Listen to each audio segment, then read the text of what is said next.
स्वागत है दोस्तों आपको हमारे YouTube चैनल एसआर मार्केटिंग में। आप लोगों के समक्ष एक नया वीडियो फिर से लेकर उपस्थित हूँ। आज हम लोग बात करेंगे इस वीडियो में लेबर लॉ के बारे में। साथियों, लेबर लॉ एक बहुत ही इम्पोर्टेंट टॉपिक है, इसे जानना हमें बहुत ज़रूरी है। अगर आप एक स्टूडेंट हैं तो आप अगर लॉ के पढ़ाई कर रहे हैं, अगर बिजनेस मैनेजमेंट की पढ़ाई कर रहे हैं तो ये आपके लिए ज़रूरी है। आपका सब्जेक्ट है कि लेबर लॉ है क्या है। तो इसमें हम लोग बात करेंगे कि लेबर लॉ है क्या, कौन कौन से राइट दिए गए हैं। अगर आप एक इंडस्ट्रियलिस्ट हैं, अगर आप एक ऑर्गेनाइजेशन चला रहे हैं, कोई संस्था चला रहे हैं, तो आपके लिए भी ज़रूरी है कि लेबर लॉ क्या है और क्यों ज़रूरी है, क्यों हमें जानना चाहिए। ये वीडियो आपके लिए भी समर्पित है। अगर आप एक श्रमिक हैं, कहीं काम कर रहे हैं, तो आपको लिए भी ये जानना ज़रूरी है कि लेबर लॉ में कौन कौन से हमें राइट दिए गए हैं, कौन कौन से राइट्स हमें जानना ज़रूरी है। ये अगर राइट जानते हैं आप तो आप कहीं शोषण होने से आप बच सकते हैं, कोई आपका एक्सप्लॉइटेशन नहीं कर सकता है। तो इसलिए अपने अधिकारों को जानने के लिए बने रहिए हमारे साथ वीडियो के अंत में और जानिए कि लेबर लॉ है क्या, लेबर लॉ में कौन कौन से बेनिफिट्स हमें दिया गया है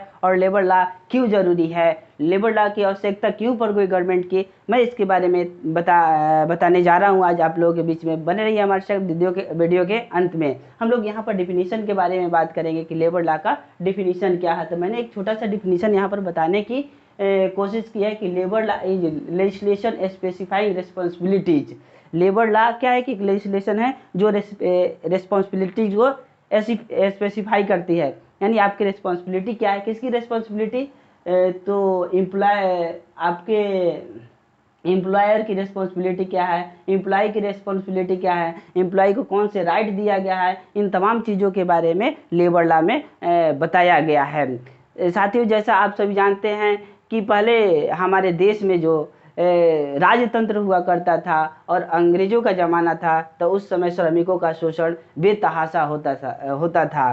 तो बेतहाशा शोषण को रोकने के लिए, लेबर्स के अधिकारों को सेफ रखने के लिए जब हमारा देश आज़ाद हुआ तो गवर्नमेंट ऐसा महसूस किया कि हमें लेबर के लिए भी लॉ बनाना चाहिए और उसी बात को सोचकर लेबर लॉ बनाया गया। इसमें फंडामेंटल राइट्स बताया गया है कॉन्स्टिट्यूशन के अंदर, डीपीएसपी के अंतर्गत भी बताया गया है, कुछ रूल्स और रेगुलेशन बताए गए हैं। इन तमाम चीज़ों के बारे में मैं यहाँ पर जानकारी दे रहा हूँ। तो सबसे पहले लेबर लॉ बताते समय ये बताऊँगा कि law of working and working condition के बारे में बताया गया है कि आपका काम करने का जो लॉ है वो क्या है और वर्किंग कंडीशन कैसा होना चाहिए। इन तमाम चीज़ों के बारे में एक एक करके जानकारी दी गई है। मैं यहाँ पर बताना चाहूँगा कि लेबर लॉ जो है स्पेशली दो भागों में बांटा गया है। Legislation pertaining to factory and labour act.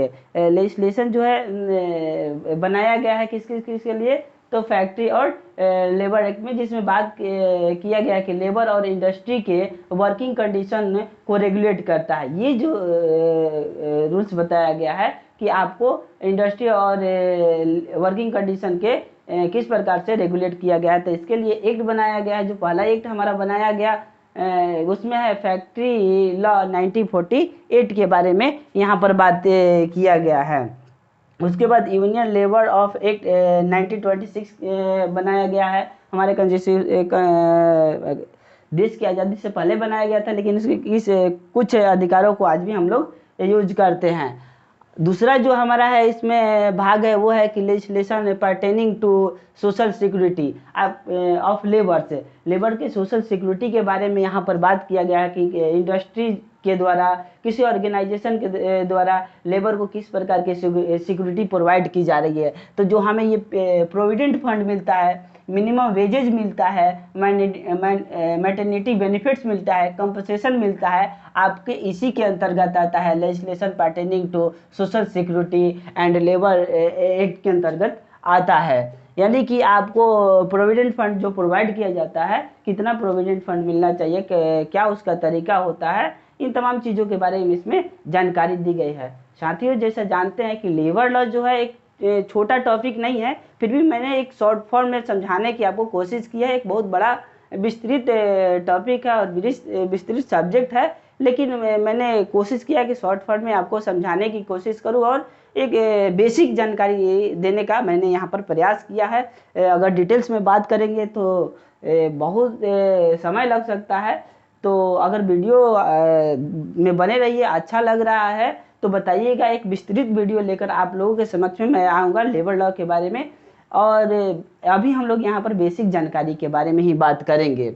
आगे जो हो बात किया गया है कि 2005 में 3 कानूनों को मर्ज करके एक कर दिया गया। कौन कौन से कानून को मर्ज किया गया? तो देखिए, ट्रेड यूनियन एक्ट 1919 को, डिस्प्यूट एक्ट 1947 को और लेबर लॉ 1948 को 2005 में मर्ज करके एक कर दिया गया। तो पहले हम लोग जानेंगे कि लेबर लॉ जो है, जो पुराना वाला लेबर लॉ था उसमें किस किस प्रकार के हमें राइट्स दिए गए हैं। कुछ ऐसे राइट्स हैं जो कभी बदलने वाला नहीं है, वो लेबर का फंडामेंटल राइट्स उसको बोला जाता है। और कुछ यहाँ पर राइट्स मैंने बताया है जो कि समय समय पर और स्टेट के द्वारा बदलते जाता है। यहाँ पर मैंने एक और चीज़ बताना चाहूँगा आप लोगों के समक्ष कि लेबर लॉ जो है समवर्ती सूची का विषय है। इसमें राज्य सरकार और केंद्र सरकार दोनों ही कानूनें बना सकती हैं और कानूनों में डिफरेंसेस थोड़ा सा हो सकता है, लेकिन स्पेशली जो मान्यता होती है जब कानूनों का विवाद होता है कि कौन सा कानून सुपीरियर होगा, स्टेट के द्वारा बनाया गया आया सेंटर के द्वारा बनाया गया तो सेंटर को सुपीरियर माना जाता है। लेकिन कुछ कंडीशन में जो है अपना स्टेट अलग अलग भी कानून बना सकती है। तो ये कुछ बदलने वाले कानून है और कुछ फंडामेंटल राइट्स है लेबर का, तो जो कि कभी नहीं बदलने वाले हैं। जैसे हम यहाँ पर बताने की कोशिश किए हैं कि बंधुआ मजदूरी, तो लेबर लॉ के अंतर्गत बताया गया है कि आप किसी को बंधुआ मजदूर नहीं बना सकते हैं। आप अगर बंधुआ मजदूर रख रहे हैं तो इस लॉ के अंतर्गत आप इलीगल वर्क कर रहे हैं,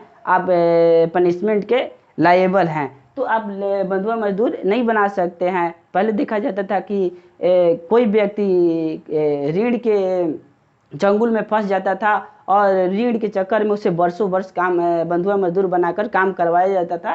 तो इससे बचने के लिए ये कानून बनाया गया है, आप बंधुआ मजदूरी किसी से नहीं करवा सकते हैं। दूसरा यहाँ पर बात किया गया है कंपनसेशन के बारे में कि आप जिस ऑर्गेनाइजेशन में काम कर रहे हैं, जिस इंडस्ट्री में काम कर रहे हैं, तो आपको कंपनसेशन प्रोवाइड करेगा। आप किसी प्रकार के आपके साथ इंजरी हो रही है तो उस परिस्थिति में आपको वो फाइनेंशियल हेल्प करेगा। तो इसके बारे में भी लेबर लॉ के बारे में बात किया गया है।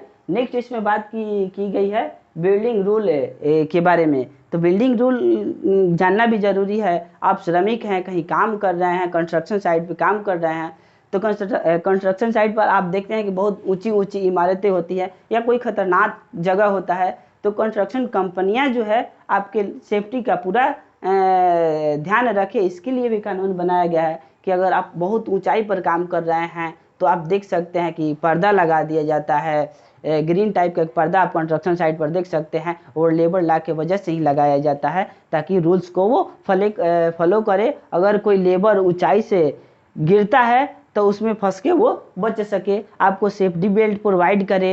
ये सारा जो है बिल्डिंग रूल्स के अंतर्गत आता है।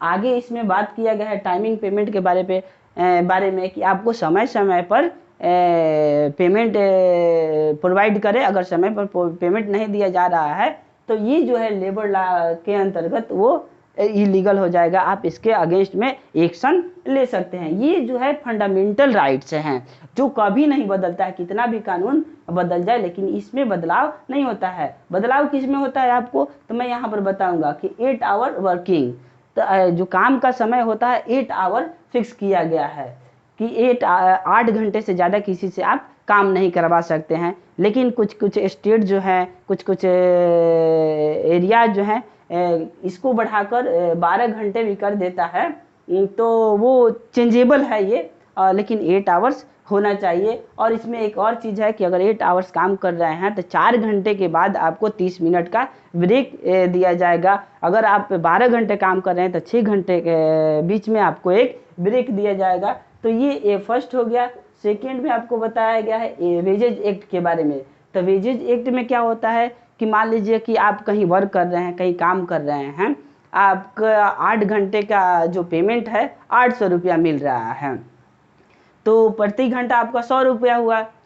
लेकिन 8 घंटे के एवज में आपसे ज़्यादा काम करवाया जा रहा है, 9 घंटा काम करवाया जा रहा है, 10 घंटा काम करवाया जा रहा है, तो आपको दुगना पेमेंट मिलेगा। दुगना पेमेंट कहने का मतलब कि 800 का 1600 नहीं मिलेगा। कैसे दुगना मिलेगा वो मैं बता रहा हूँ कि मान लीजिए कि 8 घंटे का मिल रहा है तो 1 घंटे का 100 रुपया हुआ। अगर 8 घंटे के बाद आप 9 घंटा काम कर रहे हैं, 1 घंटा ज़्यादा कर रहे हैं, तो वो 1 घंटा का जो 100 रुपया मिलता था वो आपको 200 रुपया मिलेगा लेबर लॉ के अंतर्गत। वो इसलिए किया 200 मिलेगा कि आपको जो है आप अपनी क्षमता से ज़्यादा काम कर रहे हैं, आप क्षमता से ज़्यादा काम कर रहे हैं तो आपको पेमेंट भी ज़्यादा दिया जाएगा। नेक्स्ट हम लोग बात करेंगे मैटरनिटी के बारे में। तो मैटरनिटी बेनिफिट भी दिया जाता है। कहीं लेडी है, वर्क कर रही है, तो आपको मैटरनिटी बेनिफिट दिया जाता है। आप उस अवस्था में उसको छुट्टी ऑर्गेनाइजेशन देगा और छुट्टी में उसका पेमेंट जो है उसको नहीं काटेगा। तो मैटरनिटी लॉ में इसको आपको बताया गया है। नेक्स्ट जो है लेबर यूनियन के बारे में बात कही गई है लेबर लॉ के अंतर्गत कि आप किसी ऑर्गेनाइजेशन इंडस्ट्री में काम कर रहे हैं तो आप अपना यूनियन बना सकते हैं। यूनियन बनाने से आपको कोई रोक नहीं सकता, ये आपका राइट्स है। नेक्स्ट हम यहाँ पर बात कर रहे हैं वर्किंग डिस्प्यूट्स कि आप इसमें बात किया कि वर्किंग डिस्प्यूट के बारे में कि आप जहाँ काम कर रहे हैं वहाँ पर वर्किंग डिस्प्यूट नहीं होना चाहिए। वर्किंग डिस्प्यूट कहने का तात्पर्य ये है कि आपको जिस काम के लिए बुलाया गया है वही काम आपसे करवाया जाए। अगर दूसरा काम करवाया जा रहा है तो वो जो है इलीगल वर्क है, आप उसके अगेंस्ट में एक्शन ले सकते हैं। ये लेबर लॉ के अंतर्गत बताया गया है। तो ये जानना आपके लिए बहुत ज़रूरी है। ये आपका राइट्स है कि अपने राइट्स को जानिए ताकि आपको कोई एक्सप्लॉइट ना करे, आपका कोई शोषण ना करे। नेक्स्ट यहाँ पर बात किया गया है कि बेटर वर्क प्लेस।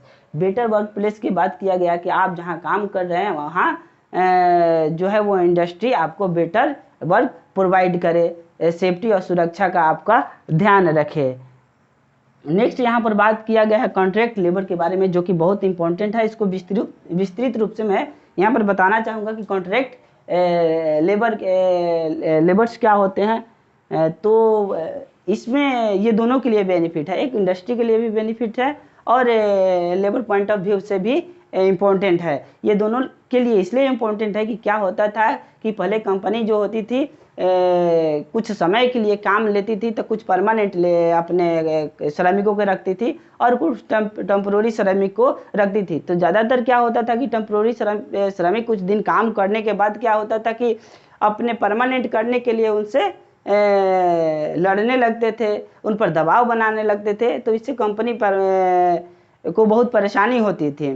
तो इसके निदान के लिए कंपनी ने क्या किया कि बिचौलियों को रखने का शुरू कर दिया। बिचौलियों से बोला कि आप जो हैं वर्कर्स लाइए, हम आपको पेमेंट करेंगे। तो क्या करता था वर्कर कि वो बिचौलिया क्या करता था कि वर्कर्स ला के देता था और कंपनी बिचौलिए को पैसा देती थी, बिचौलिया वर्कर्स को पैसा देता था। तो इसमें जो होता था कि डबल शोषण हो जाता था वर्कर्स से। कुछ पैसा इंडस्ट्री में मार लेती थी और कुछ पैसा वो बिचौलिया मार लेता था। तो गवर्नमेंट ने देखा कि बहुत बड़ा प्रकार का एक इलीगल वर्क हो रहा है, गवर्नमेंट लेबर्स के राइट्स को छीना जा रहा है, उसका जो पेमेंट उचित मिलना चाहिए वो नहीं मिल रहा है। तो गवर्नमेंट ने कहा कि आप बिचौलिया को हटाइए, हम आपके बीच में आ रहे हैं और हम एक कानून बना रहे हैं और कानून के तहत आप कॉन्ट्रैक्ट साइन करवा लीजिए लेबर से, लीगल कॉन्ट्रैक्ट साइन करवा लीजिए। आप परमानेंट लेबर भी रखिए और जो आपको अधिक आवश्यकता पड़ी है लेबरों की कुछ समय के लिए तो उस पर कॉन्ट्रैक्ट साइन करवा लीजिए, 2 साल के लिए, 1 साल के लिए, और बोलिए कि हम आपको 1 साल के लिए ही काम देंगे, 2 साल के लिए ही काम देंगे। तो इंडस्ट्री को भी इसमें डर नहीं रहेगा कि जो लेबर उनके यहाँ टेम्पोररी काम कर रहे हैं वो उस पर दबाव डालेंगे कि हमें काम दीजिए, क्योंकि दबाव इसलिए नहीं डालेंगे क्योंकि उन्होंने तो कॉन्ट्रैक्ट पर साइन कर लिया।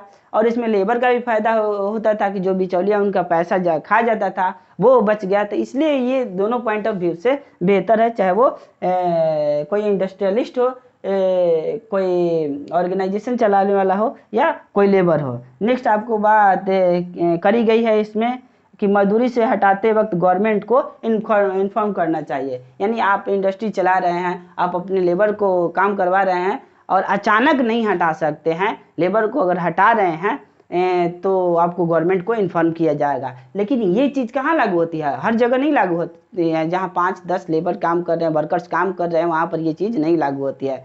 ये चीज़ लागू होने के लिए कम से कम उस ऑर्गेनाइजेशन में, उस इंडस्ट्री में 100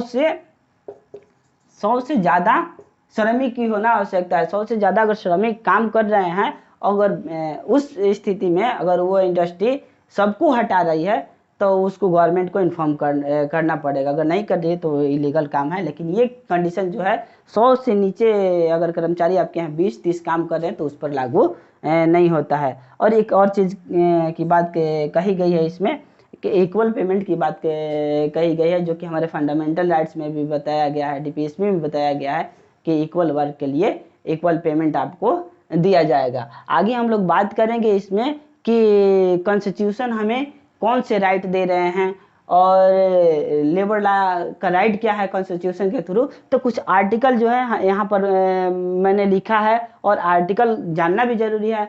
अगर आप पढ़े लिखे हैं तो आप इन तमाम आर्टिकल को जानकर अपने को शोषणकारी नीतियों से बचा सकते हैं। और ये अवेयरनेस के लिए भी जरूरी है। स्टूडेंट है तो एग्जामिनेशन, कॉम्पिटिटिव एग्जामिनेशन में पूछता है, अगर कहीं इंटरव्यू देने जा रहे हैं तो उसमें भी ये सारी चीज़ें पूछी जाती है। तो इस पॉइंट ऑफ व्यू से भी आपको जानना जरूरी है कि कौन कौन से अधिकार जो है लेबर्स के लिए हमारे कॉन्स्टिट्यूशन में दिया गया है। तो कुछ फंडामेंटल राइट्स भी है और कुछ डीपीएसपी भी है, directive principle of state policy, यानी राज्य के नीति निर्देशक तत्व में भी बताया गया है कि राज्य का ये अधिकार बनता है कि ये व्यवस्था करवाएं जो श्रमिक हैं उनके लिए, और ये सेंटर का बनता है कि ये व्यवस्था करवाएं उनके लिए, कुछ अधिकार दे। तो सबसे पहले जो आर्टिकल यहाँ पर मैंने बताया है वो आर्टिकल है 14, इक्वलिटी बिफोर लॉ, यानी कानून के समक्ष समानता की बात कही गई है। यानी प्रत्येक व्यक्ति जो है कानून के समक्ष समान है, किसी प्रकार का भेदभाव नहीं कर सकता है। नेक्स्ट इसमें जो आर्टिकल के बात कही गई है, आर्टिकल 16 बताई गई है, इक्वलिटी ऑफ अपॉर्चुनिटी, अवसर की क्षमता की बात कही गई है कि समान अवसर की क्षमता प्रदान की जाएगी। इसमें आपको किसी प्रकार का कोई भेदभाव नहीं किया जाएगा। नेक्स्ट आर्टिकल जो है हमारा 19 जो है राइट टू फॉर्म एसोसिएशन और यूनियन। मैं पहले बता चुका हूँ कि आप यूनियन बना सकते हैं, ये आपका फंडामेंटल राइट्स है, और यूनियन बनाकर वर्क कर सकते हैं ताकि आपकी आवाज़ों को न दबाया जा सके। मान लीजिए ये यूनियन बनाने के लिए इसलिए बात कही गई है कि आप किसी इंडस्ट्री में काम कर रहे हैं, तो अगर आपका कोई विवाद हुआ, कोई डिमांड हुआ, किसी प्रकार का डिस्प्यूट हुआ, तो मान लीजिए कि एक इंडस्ट्री में 5000 वर्कर्स काम कर रहे हैं, तो 5000 वर्कर्स डायरेक्ट उठकर उसके एमडी और डायरेक्टर से बात नहीं करने चले जाएंगे ना, उसका कोई प्रतिनिधि होना चाहिए। तो वही यूनियन बनाकर आप एक प्रतिनिधि चुन सकते हो, वो प्रतिनिधि आपका बात करेगा। इसलिए यूनियन की बात यहाँ पर कही गई है, जो कि आर्टिकल 19 में ये बात बताया गया है। नेक्स्ट हमारा जो है आर्टिकल 21 बताया गया है, राइट टू लाइफ, जीवन जीने का अधिकार, यानी जीवन जीने के लिए आप वर्क कर सकते हैं, इससे आपको कोई वंचित नहीं कर सकता। अगर वंचित कर रहा है तो आपके फंडामेंटल राइट्स का वो हनन कर रहा है, तो ये जानना भी जरूरी है। नेक्स्ट यहाँ पर आर्टिकल 23 बताया गया कि prohibition of trafficking and force labour, यानी मानव व्यापार और फोर्स लेबर, यानी किसी से आप बलात् श्रम नहीं करवा सकते हैं। ये आपका ये लेबर राइट्स है, हमारा फंडामेंटल राइट्स भी है। तो ये जानना भी जरूरी है कि बलात् श्रम कोई करवा रहा है तो वो इलीगल वर्क कर रहा है, लेबर लॉ के अंतर्गत भी और हमारे फंडामेंटल राइट के अंतर्गत भी, वो हमारे कॉन्स्टिट्यूशन के अगेंस्ट जा रहा है तो आप एक्शन ले सकते हैं, आप उसके खिलाफ आवाज़ उठा सकते हैं, ये आपका राइट है। आगे यहाँ पर बात किया गया है कि प्रोहिबिशन ऑफ चाइल्ड लेबर के बारे में बात की गई है कि जो बच्चा अगर अंडर द एज ऑफ 14 है तो उसको आप कहीं इंडस्ट्री में काम नहीं करवा सकते, इसके बारे में बात कही गई है। तो ये तमाम प्रकार की जो आर्टिकल मैंने यहाँ पर बताया, ये हमारा फंडामेंटल राइट्स है जो कि कॉन्स्टिट्यूशन में लिखा गया है।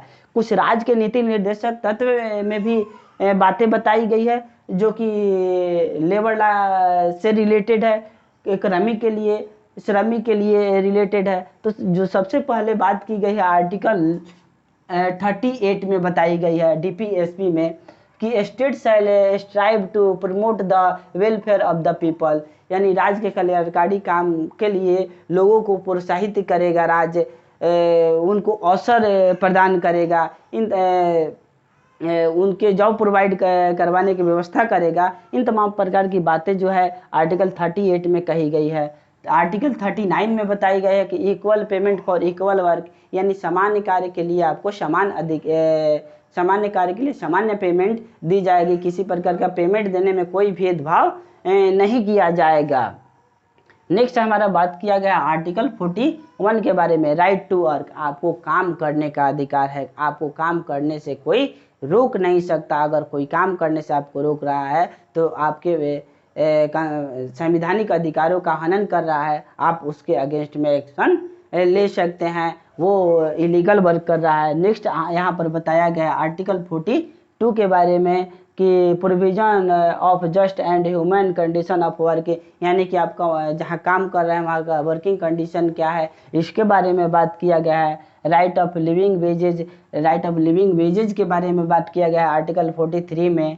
नेक्स्ट हमारा यहाँ पर बात किया गया article 43A, participation on worker in management के क्षेत्र में, इंडस्ट्री के मैनेजमेंट में वर्कर से जो पार्टिसिपेशन है इसके बारे में यहाँ पर बताया गया है। ये जो है एक शॉर्ट में बताने की मैंने यहाँ पर कोशिश किया है। अगर विस्तृत रूप से पढ़ेंगे तो हमें घंटों समय लग सकता है, ज़्यादा समय लग सकता है।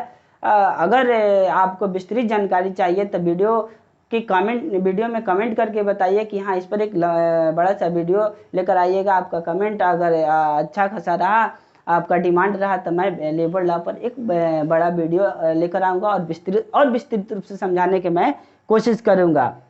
आगे मैं बताना चाहूँगा कि लेबर लॉ में समय समय पर मैंने बताया है कि कुछ चेंजेज होते रहती हैं। तो गवर्नमेंट ऑफ इंडिया ने 2023 में कुछ चेंजेज किया, कुछ कोड बनाया लेबर लॉ से रिलेटेड। जो कोड बनाया उन्होंने क्या बनाया है, द कोड ऑन वेजेज के लिए कोड बनाया गया है। स्पेसिफाई किया गया है किस प्रकार के कितना वेजेज मिलेगा, कितने वर्क के लिए क्या वेजेज मिलेगा, इनसे रिलेटेड तमाम प्रकार की बातें इसमें कोड ऑन वेजेज में की गई है। नेक्स्ट बात की गई है जो the occupation safety health and working condition code, यानी आपके ऑक्यूपेशनल सेफ्टी के बारे में बात किया गया है, आपके हेल्थ के बारे में बात किया गया, वर्किंग कंडीशन के बारे को लेकर भी एक कोड बनाया गया है। नेक्स्ट हमारा जो है the code of social security के मैंने वहाँ पर बातें बताई है, उसके लिए भी कोड स्पेसिफाई किया गया है गवर्नमेंट ऑफ इंडिया के द्वारा 2023 में।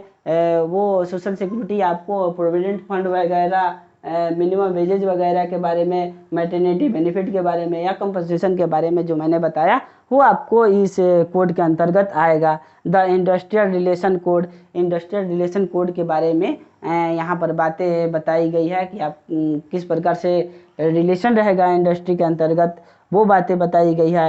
एक पोर्टल भी गवर्नमेंट को द्वारा चालू किया गया है वर्कर्स के लिए, श्रमिकों के लिए, श्रम सुविधा पोर्टल है। आपको किसी प्रकार की कोई परेशानी हो रही है, किसी प्रकार का कोई समस्या है तो आप अपना इस पर शिकायत दर्ज कर सकते हैं। वीडियो हमारा मैं यहीं पर अपना वीडियो समाप्त करना चाहूँगा। कैसा लगा आपको कमेंट करके ज़रूर बताइएगा। वीडियो अच्छा लगा तो लाइक, सब्सक्राइब और शेयर ज़रूर करें। Thank you.